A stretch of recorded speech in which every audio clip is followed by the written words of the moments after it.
रहेला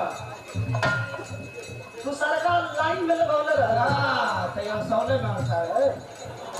झार सुजत गाल सैया याद सुचाह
कैसे डोले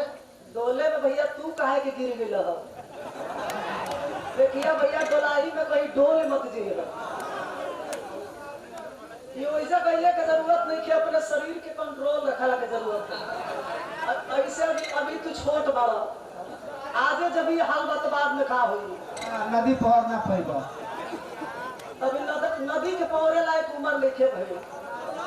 आरामे से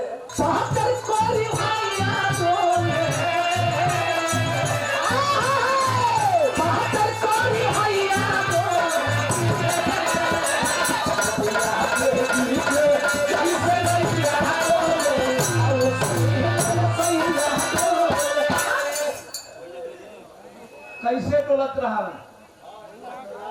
वो काम हम ना करेंगे हमारे गुरुजी करो नहीं तो डोलात